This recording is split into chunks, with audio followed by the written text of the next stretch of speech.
Hello and welcome back to the Bodcast. It's episode 136. I'm Ian and I'm joined by my lovely wife, who's now old. I'm not old. I had a birthday, but I'm not old. I'm one day older than I was before, so... See, I'm still immature. Yes, old and immature. No, just immature.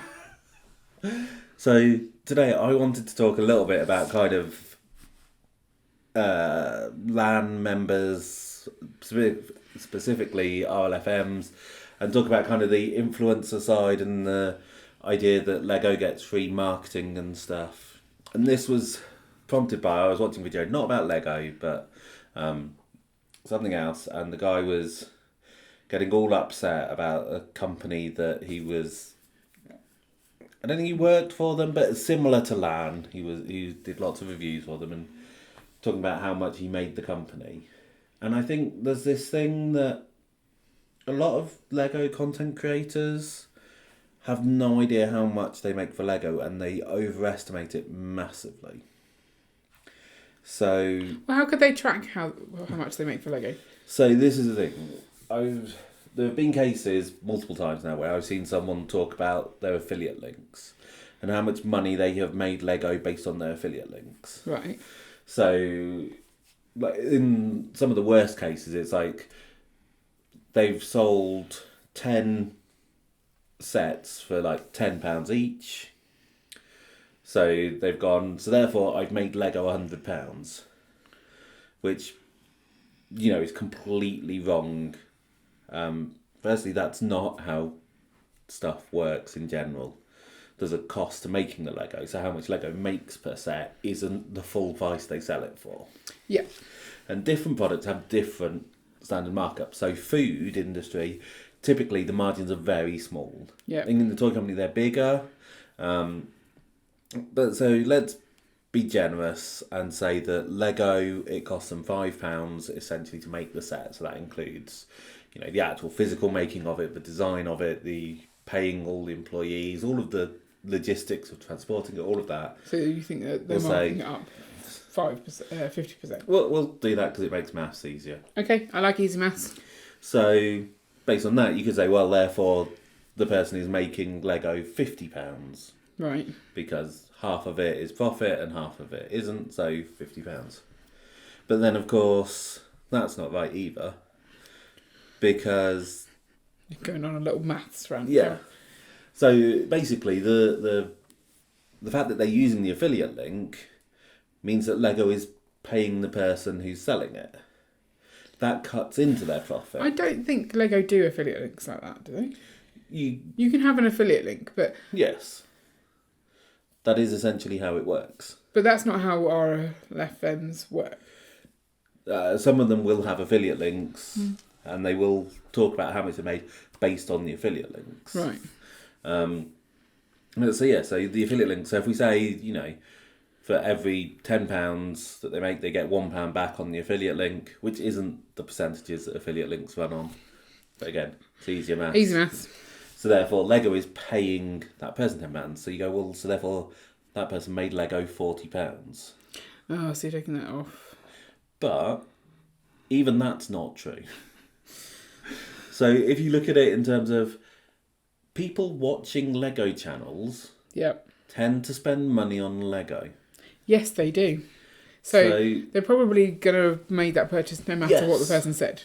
So in some ways, you could say, well, if all 10 of those people were going to buy it anyway direct from Lego... They've made them no money. They've cost them £10. Yeah, then it's cost them £10 in affiliate links. So, you know, so this idea that they're making them huge amounts of money isn't true. It's a very, very small percentage. But surely there's also some cases where people don't use the affiliate link and they might not have bought the set. Like, it's such a hard thing to measure. I think...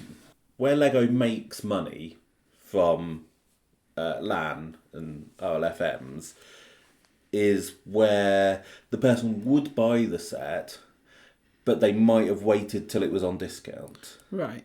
So if you've got them hyped enough... You get them a bit hyped up, and so they buy it before it's on discount, and so Lego makes slightly more money. Right. But so I think that's... So, as I say, I've seen people completely overestimate how much they make money. But this is also why Lego try and get influencers to sell Lego. So big people, not Yeah.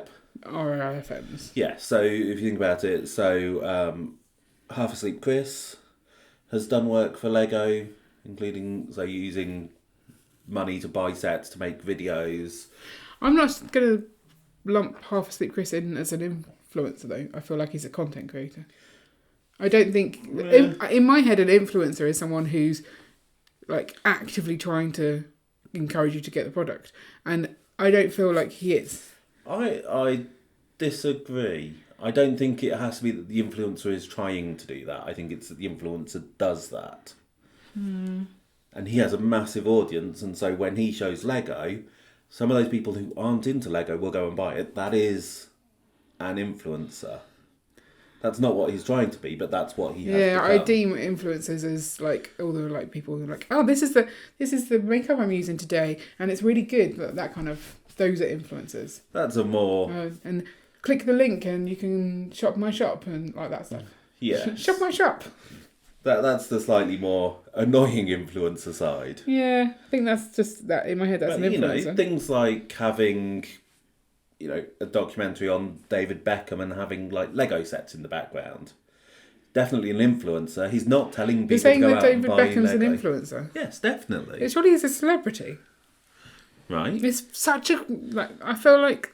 You can be multiple things. No, you can't. You can. You can be a celebrity who influence people, but I don't think that makes you an influencer. I think an influencer is a clear, it's a very unclear role that people on social media have given themselves, have been given. I think you're making influencer too broad. I think influencer is a general term for someone who influences buying trends of their audience. Am I an influencer? I think some people are just influencers. That is all they do. They don't have any other purpose. Harsh. It's a little harsh, isn't it? I think you mean in their professional capacity. Yes. Like they might be mums, they might be dads, they might be good friends. Like they have more purpose in life. Maybe. Maybe not. But so I think this is also why, particularly around the Orient Express. Sorry, you didn't answer my question. Am I an influencer and are you an influencer? No. Which? Both. Don't think either of us are. Oh, I've influenced someone to buy a tablecloth once. Yes. So,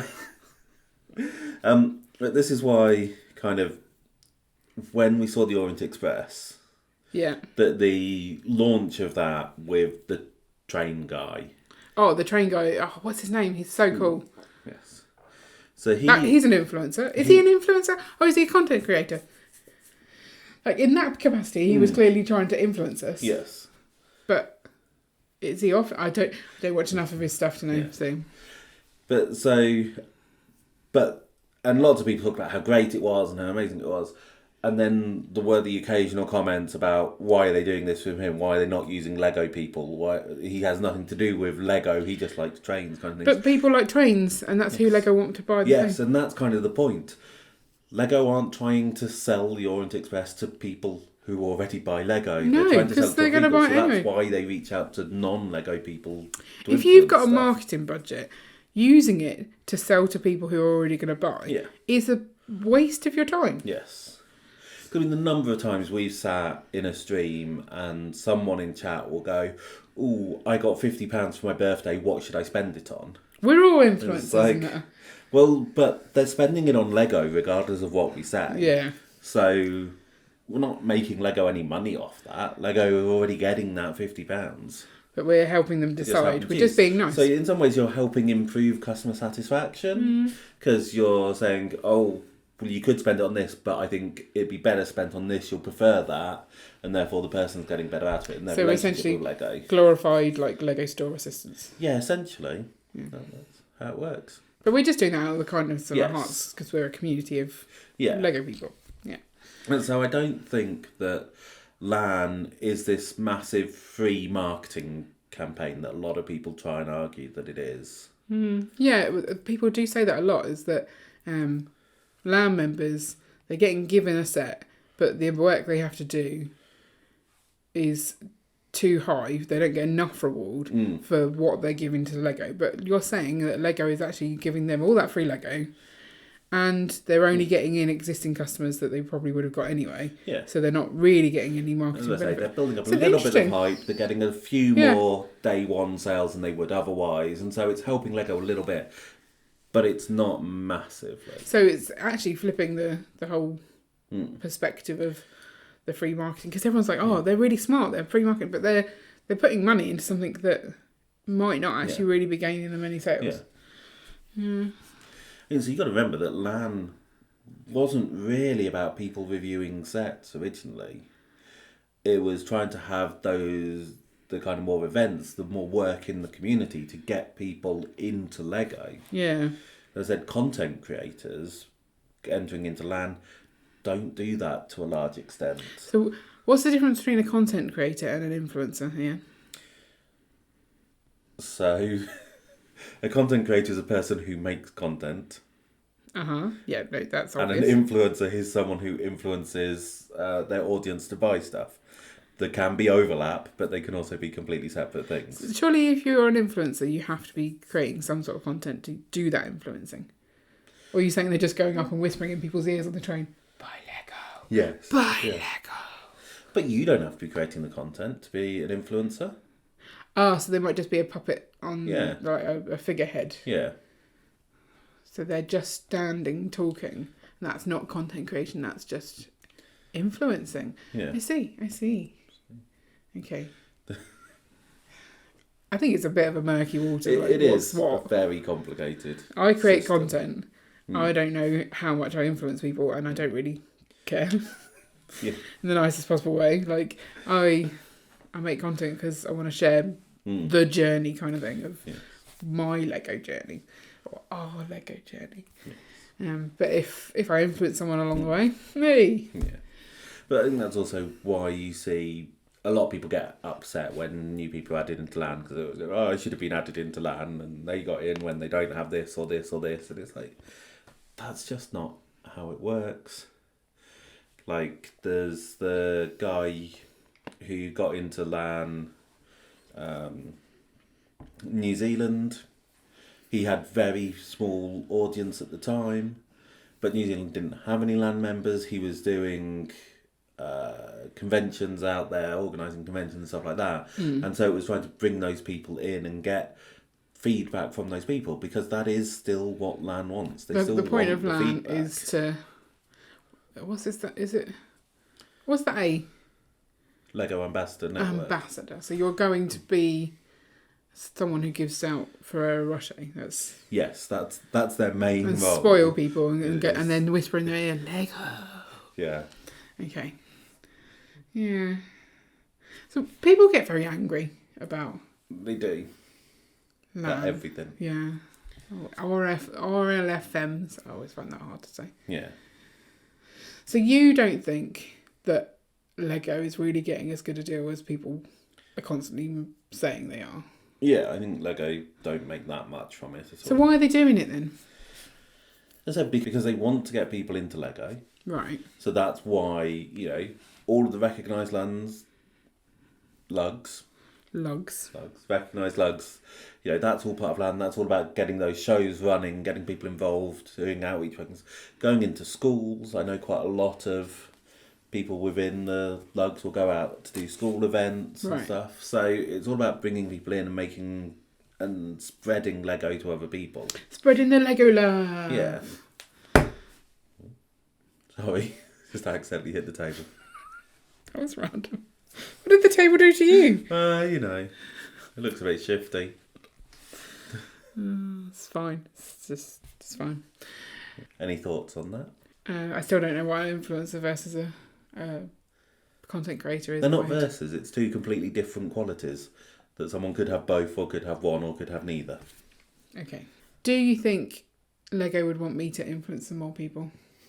I'm sure they would. Would they pay me to do it? No. So these are LFMs who are getting free Lego and maybe They're not getting free Lego. who They are being getting paid in Lego for creating content. okay. So they're content creators now. RLFMs are content creators, yes. All of them? Can they not be influencers? They might be influencers, but they're all content creators. That's how they get into the programme. As opposed What to... if they're just a figurehead and someone else is doing the content creation? Then they don't get in as an RLFM. Why? Because RLFM is content creation. Is it? Yes. It's fan media. You have to be creating something. That might be, magazines or blogs But what if or videos. like, you're getting someone else to do that for you and you just put your name to it and therefore you... So I don't think how the RLFM works, but isn't it that the essentially company is in there and a person is chosen to represent them in LAN? I don't know. New Elementary is in there and one person happens to be That. the contact, but it's New Elementary that's in there. If that person leaves New Elementary, they don't stay in LAN. Someone else from New Elementary gets put into LAN. Doesn't go with them. So it's the content creation that is in LAN. Okay. So they get this Lego, and the thing that they do with it is make a review. Yeah. Do you think that's the lowest of the low content? No, the lowest of the low content. Is brick halls. No. It's particularly on TikTok. It's the people with the stupid what do you call it? Things. Filters, where it's a small game and they pretend like it's impossible when it's the easiest thing in the world to do. That's the lowest. You're not talking of the about low. Lego specifically. No. I don't think anyone's created any. I mean, I know that Jake Studs creates some quite interesting Lego filters. I've never seen him do a video where he pretends he's created an impossible filter. I think you watch too much TikTok. Maybe. But they infuriate me so much. And they're only doing it because they want to drive up interaction in the comments of people going, "Oh, you're stupid and it's so easy and why don't you do this, this and this?" And it's like, just stop it. So that's lowest of the low. In terms of content creation. But Lego content creation. What do you think the lowest of the low is? I don't know. Generally anything that isn't authentic. So you think if you do a review and you're genuinely sharing your opinion because you want someone to hear your opinion, that's fine. Yeah. But if you're doing it because that's just what people were meant to do in the Lego space, and you do it without caring what you think, that's not good. Yeah, and that's where the line is. I think also saying the exact same things that you could just Google on Brexit. Well, but that's what happens because you're not enthusiastic about the set, you don't care about the set, so therefore you just go and find some information about it and read it to the camera. So you need to actually have an opinion. Yeah. Fair enough. I have opinions. So my reviews are okay. Yes. Okay, cool. I don't know, I don't watch them. Seriously? I watch some of them. You're so unsupportive. Okay. I don't think I have anything else to say on the content creation shenanigans. Okay. Do you? I think that's probably enough. Okay. Well, in that case, rate the Lego room. Rate the Lego room. Out of 10. It was 4 last week, wasn't it? Yeah. I've just got some bribery over here in the form of chocolates. Have you? You can have one if you... in that case, you can have 2.5. Sorry, what? Why has it gone down? Well, if you weren't bribing me with chocolate, it would have been 2. Okay, right. Explain why it would have been 2. Has it got worse? It's definitely got worse. Really? Have you not noticed all of this mess? What mess? This side of the room. No, I don't notice that. No, okay. So, this is like, for you, I parted out a set for you. You did part out a set for me. So that's there. Yeah. That's ready to go for the stream. Yeah. I think the problem is we stream Fridays and Sundays, and then we do the podcast normally on our Tuesday, and therefore there's not really much time in between to tidy it back up again. Okay. I don't see the problem. Okay. This was all here last week. That's kind No, of it wasn't. What wasn't here last week? The floor was a lot clearer last week. There was none of this stuff here stopping you from being able to walk. Walking's I don't overrated. think there was a bin on its side last week. Look, you might have knocked that over as you came in. You can't take points off for things you did. You're saying I might have knocked it over, therefore I can't take points off. Yep. I mean, I know it was me, but doesn't matter. There you go. Okay, so 2.5 because of the chocolate vibe. I'm not giving you the chocolate. Okay, it's 2 then. Half a point for a chocolate. Yeah. I don't like this feature. I think we should drop it. I don't understand how you can work in a room and make it tidy all the time. Like, is your desk tidy? No. What, at work? I don't know. I haven't been to your work. Oh, well. In the house, your house desk? No. Which you didn't. How did you work on Monday? Did you like jump over the Christmas boxes? Because you've made yourself like a little wall. I've built a little wall. No, I go round by the exercise bike. Like over the exercise bike. Yeah. So you have made yourself a wall. Yeah, I've built a little wall. Right. Okay. So next week, what do you want to see in this room? You want me to pick up Floor? all? You want? It's not that bad. It's just because I move stuff off to take a video. You're so harsh. Such a critic. Okay, fine. I'll try and improve it for next week. I'm aiming for a 6 next week. Okay. What bribe would you like? Let's not get into that now. Rude. Okay. So if you have any thoughts on influencers, content creators, the state of the floor, whatever, stick it in the comments below. And we will be back next week for another exciting episode of the podcast. But if you can't wait that long, you can see all of our previous episodes on YouTube in a playlist somewhere and maybe on other platforms that I don't care about. And maybe just put your comment in. Don't stick it in there. That just sounded very aggressive, Ian. Stick it in. Stick in your comment. Okay, right. And we'll catch you next week for another exciting episode of the podcast. I already said that. Oh, did you? Oh, okay. You Bye. don't listen. I try not to. Bye. Bye.